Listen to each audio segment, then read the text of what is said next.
Olá, nerds, geeks e afins! Estamos todos aqui delirantes no sexto episódio da segunda temporada da série Expresso do Amanhã.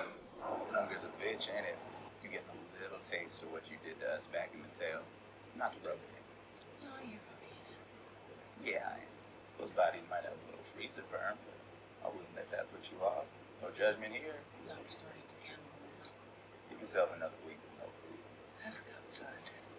Pois bem, pessoal, passamos então da primeira metade da segunda temporada aqui da série. E já conseguimos projetar algumas coisas interessantes a respeito justamente desta tocada dos episódios. Parece que a série não sabe direito o que fazer com a sua própria história.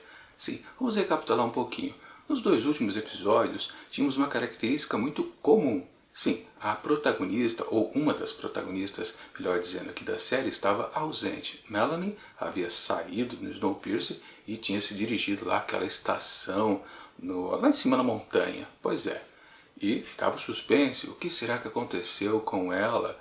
Mas, principalmente, o que ela está fazendo. Isso vai gerar consequências diferentes para o desenvolvimento da narrativa? Sim, é uma sensação que qualquer um que está assistindo o programa pensa. Sim, tudo vai ficar diferenciado. Só que, finalmente, quando temos a explicação do que ela fez durante esses dias que ela ficou ausente, tanto do programa quanto do próprio Snowpiercer, descobrimos que, peraí, não aconteceu nada. Pois é, este episódio aqui é sim uma bela de uma enrolação. Literalmente a gente pode definir esse episódio como filler. Aquele que se você esquece de assistir ou porventura por algum problema técnico você também não consegue, dá no mesmo. Não interessa, porque logo a seguir no próximo episódio existirá uma certa explicação que vai preencher completamente a ausência de termos ou não assistido este episódio desta semana. Simplesmente é um episódio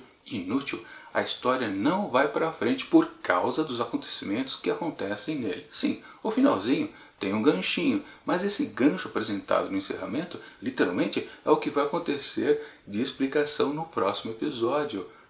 Este sexto não serve para nada. E para piorar a situação também, ele é um outro eco, pois é.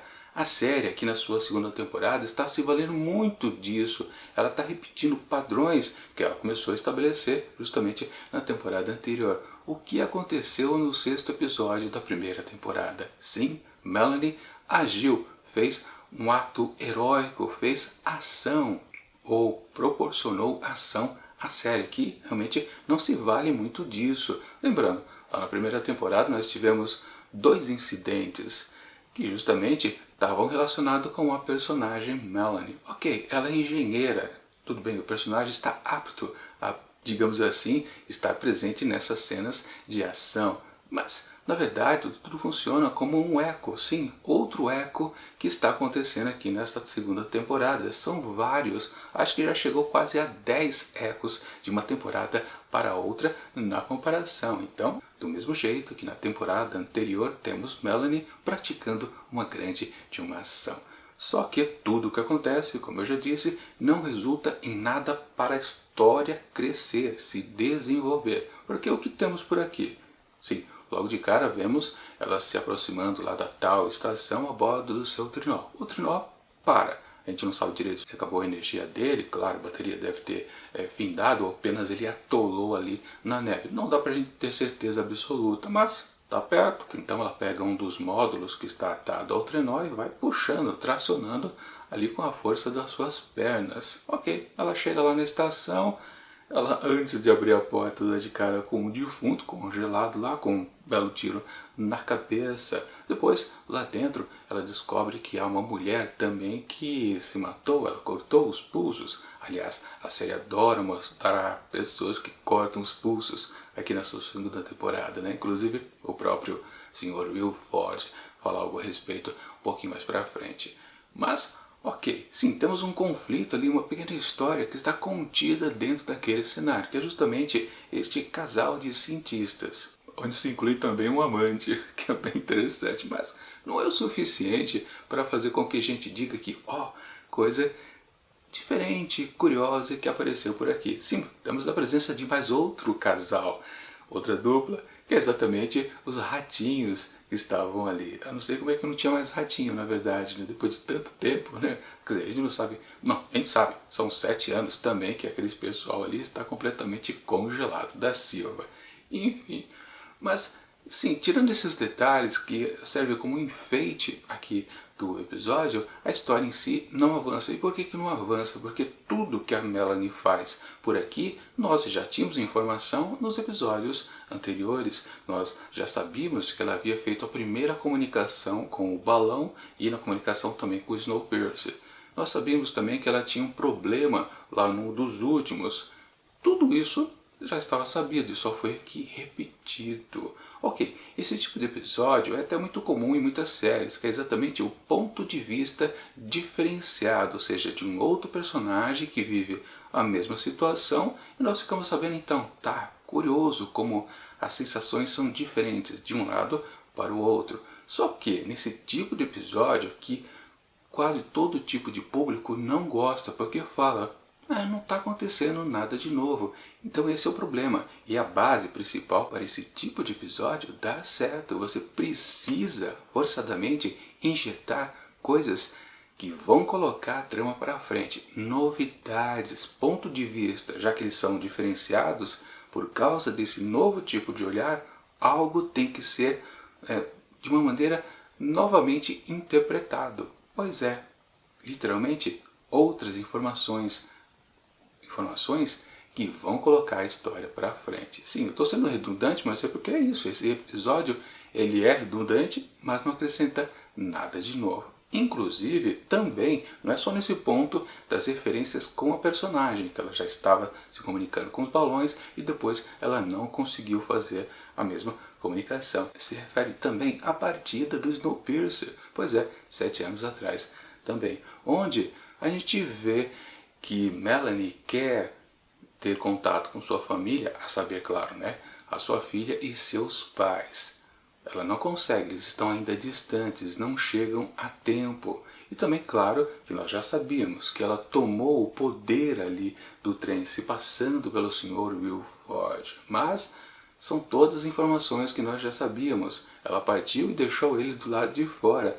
Tudo foi apenas bisado mais uma vez. Teve algum temperozinho ali no meio? Sim, justamente na questão daqueles geneticistas que ela pediu ao Wilford. Pô, eu preciso de mais. A situação, esse novo ecossistema que nós vamos criar ali dentro do Snowpiercer precisa de pessoas aptas, capazes a criar uma situação confortável para o restinho de humanidade que nós vamos guardar aqui dentro dessa composição. Pois é, mas ele preferia ter mais seguranças do que cientistas. E no final das contas só serviu aquele problema para demonstrar como ele é mau. Ele mandou assassinar, fuzilar literalmente aqueles poucos cientistas que ela queria a mais ali dentro do trem. Só serviu para isso, apenas um enfeite do episódio, mas no fundo é algo que não acrescenta nada. Mesmo porque, para quem já acompanha a série desde a primeira temporada, nós já sabemos que a série ela não se estrutura muito em termos de explicar o contexto real da estrutura do trem. Como tudo parece não, né? A gente tem a plena certeza que nada funciona de fato. Pois sim, faltam pessoas hábeis a tocar aquilo tudo para frente. Parece que só existem realmente pessoas que fazem serviços rotineiros, ou seja, literalmente todo o pessoal da terceira classe, incluindo um pouco também o da segunda, sendo que o pessoal da primeira classe aqui fique todo no bem bom.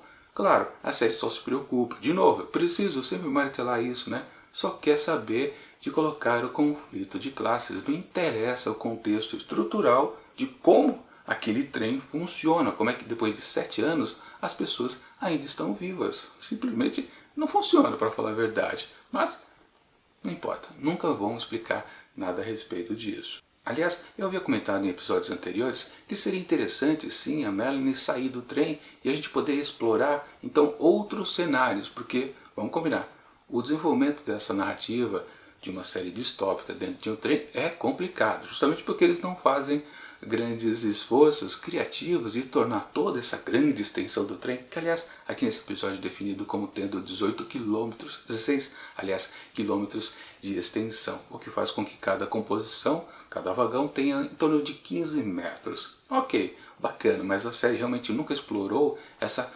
grande possibilidade de várias histórias, vários novos cenários entre 1000 vagões, agora 1034, mas nunca tem nada diferenciado. Só dentro de cada novo vagão a série já poderia criar várias histórias muito interessantes, mas realmente ela não faz questão. Ela fica apenas na questão que a gente já está careca de saber e eu não vou repetir de novo. Enfim, ter então um elemento extra fora do trem seria interessante. Só que também já cai numa questão que a gente quase deduziu também em épocas anteriores, acho que foi lá na primeira temporada ainda, onde é óbvio, peraí, por que não é possível criar um local seguro para as pessoas viverem longe do trem?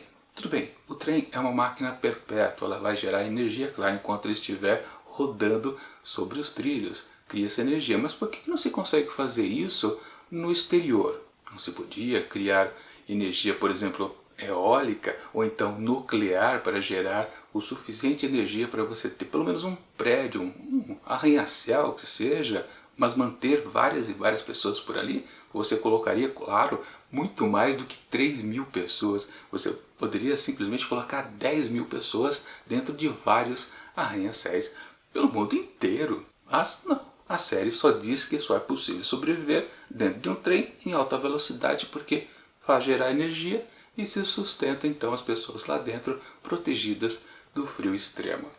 A série, de novo, ela patina no seu próprio conceito inicial. E é o que a gente vê aqui, peraí, como é que a Melanie consegue ficar ali um mês? E depois é dito que os dois cientistas, o casal lá, ou na verdade o trio, né, diamantes, não conseguiram sobreviver por 6 meses. Como não? Se ela consegue, por que os outros não conseguiram? Questão de, claro, comida, que aí entramos no ponto do canibalismo. Que aí você pode dizer, não, isso foi interessante sim para o episódio, mas isso é a evolução da história? Também não. Canibalismo já foi discutido antes, na primeira temporada. Um pontinho aqui e acolá, mas foi definido que o canibalismo acabou no 5º episódio, ou seja, quase fez um eco de novo por aqui. Mas o que vale que ela não partiu para o canibalismo e, na verdade, serviu de um pouco de contexto ali para tentar descobrir um jeito, né, de fisgar os ratos que passeavam por ali, né? Ok, é interessante, mas o ponto é o principal. Não vale para crescer a história principal. Vale aqui no episódio. Mas como eu disse, se você não assiste o 6º episódio, não tem problema. Você só vai perder a história do ratinho e dos amantes, cientistas. Acabou, fica por aí, porque de resto, ok, a gente já sabia nos episódios anteriores. Melanie chegou lá, conseguiu fazer o primeiro contato com o primeiro balão e depois lá no último não conseguiu. E daí? Agora, claro, tem outro ponto super principal também aqui no episódio que faz com que ele seja um pouquinho fraco também, que é a questão exatamente da forma narrativa dessa solidão e desse esforço dessa engenheira em sobreviver ali naquele mês dentro daquela estação. Claro, por falta de comida, ela perdeu a ação quando a montanha teve lá a avalanche e cobriu o trenó com a outra carga, que justamente estava a comida dela, a ração. Pois bem, o que ela faz? Ela tenta se virar com a pouquinha de coisa que ela tinha ali, que ela estava no outro, claro, no outro compartimento. Mas enfim, ela começa a delirar justamente por não estar bem alimentada.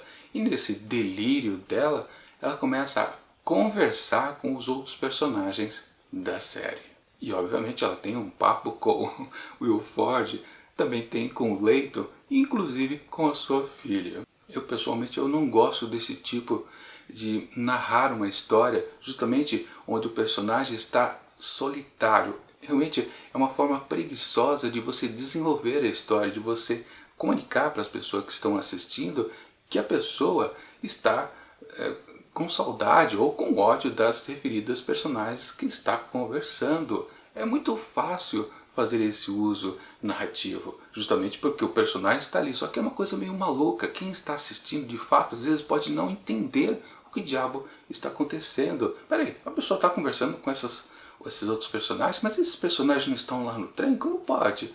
Como pode? Não pode. Esse é o problema desse recurso narrativo muito do forçado. É preguiça realmente dos roteiristas em desenvolver algo que realmente crie situação onde a gente percebe que aquele personagem em dificuldade está crescendo, está evoluindo. Em vez de você fazer justamente ela conversar com esses 3 personagens que não estão lá, muito menos na sua própria cabeça, né? Porque toda aquela história que eles conversam, você pode simplesmente descartar, porque não vale de nada. Chega um momento, inclusive, que a própria filha diz, né? Ah, eu compreendo por que você me abandonou. Não, ela não compreende, porque literalmente ela ainda está puta da vida que a mãe a abandonou 7 anos antes. Ou seja, não serve de nada, literalmente, aquelas informações ali contidas. Ou seja, quantos minutos de texto, de episódio foram perdidos gastando com essas conversas inúteis entre os personagens e a personagem delirante. Bom, e só resta então discutir a respeito do finalzinho, que é aquela situação também um pouquinho esquisita, claro, mas a gente compreende, né, que, claro, ela chega até o trem não diminui a velocidade, não tem como ela embarcar, e no finalzinho ainda vemos o vagão, que na verdade é a locomotiva da Big Alice, onde vemos a Alex, né, colocar as mãozinhas, não, mamãe, você está ficando para trás, não, não, não, não, não. Claro, a gente compreende que ela não está controlando o trem, muito menos, claro, quem está na locomotiva lá no Snowpiercer, ela não está em comunicação. Mas a situação é óbvia. O Will Forge, ele dominou o trem, simplesmente isso. Claro, isso aconteceu então nos últimos dias. Talvez 2 ou 3, porque nos episódios anteriores praticamente nós vimos também esses mesmos 30 dias que a Melanie ficou ali na estação. Sim, e também aí o episódio torna-se broxante, o que é pior ainda, porque no episódio anterior nós tivemos um clímax interessante, onde justamente tivemos aquela jogada esquisita do Will Forge, que parecia que iria fazer um ataque através lá dos engenheiros. Na verdade, os engenheiros acabaram sendo mortos de uma maneira um pouco completamente maluca. Ninguém entendeu aquilo. E ficou, claro, um belo de um gancho. Caramba, o que significa tudo aquilo? Vamos para esse episódio e não descobrimos nada. E claro, para completar, para definir exatamente o que aconteceu tudo aqui, o próximo episódio, o 7º, necessariamente vai ter que fazer um flashback para contar exatamente como foi o grande domínio do Will Forge, como foi a sua reviravolta de tomar o poder de todo o trem. E vamos combinar, como que ele consegue exatamente isso? Vai ter uma revolta de todo aquele pessoal que ainda confia nele? Vai ter outra revolução ali dentro, só que ao contrário, uma revolução do ditador, digamos assim? É algo super estranho mesmo. Confesso que agora não me recordo qual foi o episódio lá na primeira temporada que realmente aconteceu o embate do revolucionário do fundão com o resto do trem. Foi no 7º ou foi no 8º? Bom, se foi no 7º, vai ter o eco. E se foi no 8º, também vai acontecer o mesmo tipo de eco, com certeza, porque pelo jeito, simplesmente, os roteiristas estão visando tudo que eles fizeram na temporada anterior. Ou seja, uma inutilidade completa. Esse episódio aqui não serve pra nada. Se você não viu, não precisa ver, porque você não vai perder nada. A não ser que você esteja curioso a respeito da história do casal de ratinhos. Porque do casal de humanos é até meio batido também. Mas enfim, é o que temos aqui para esse episódio, onde eu vou atribuir então uma nota, claro, muito da baixa. Este não é só o pior episódio dessa temporada, é da série inteira. Portanto, aqui para o 6º, da segunda de Expresso do Amanhã, eu atribuo apenas 2 asteriscos. Que na verdade, fazendo a correção da minha maluquice de notas, é 1 asterisco mesmo. É simplesmente horroroso esse episódio. É isso. Vamos ver se melhora semana que vem.